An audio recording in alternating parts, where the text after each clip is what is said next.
Let's get some more now on our top story. Joining us now, the former Obama National Security Advisor, Susan Rice. She's also a former U.S. ambassador to the United Nations. Ambassador, thanks so much for joining us. What do you make of this heated and shocking Oval Office clash that occurred today between President Trump and President Zelensky? Well, Wolf, in my estimation, it was a setup. Let's recall the sequence here.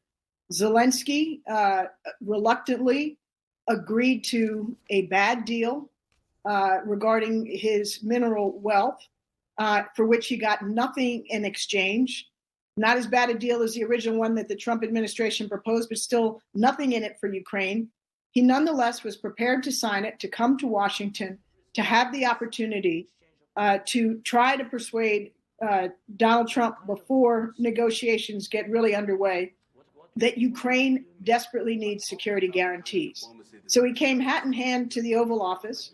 Donald Trump kept the pool spray in there for 40 minutes and was saying things that were outrageous, like Ukraine started the war and Russia's not the aggressor.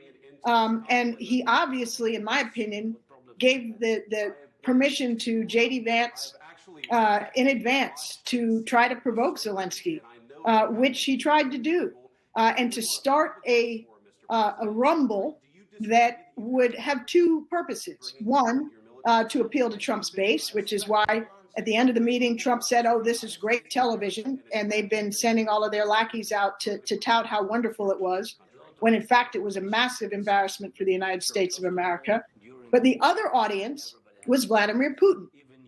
And my understanding, and correct me if I'm wrong, is that the Russian state news agency TASS was in the room as part of the pool spray, but AP and perhaps Reuters were not. That tells you that the other audience was very much in Moscow, and you already indicated how delighted they are at the outcome.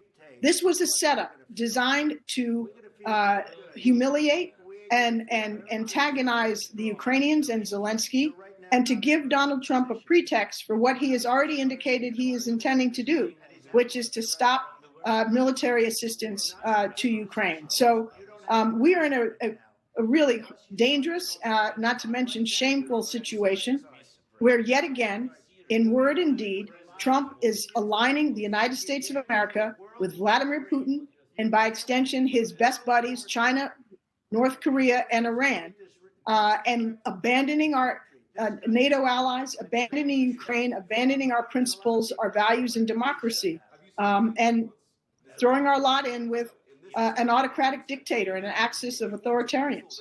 It's dangerous and shameful, and we will pay for this day and all that preceded it for many years to come. And the White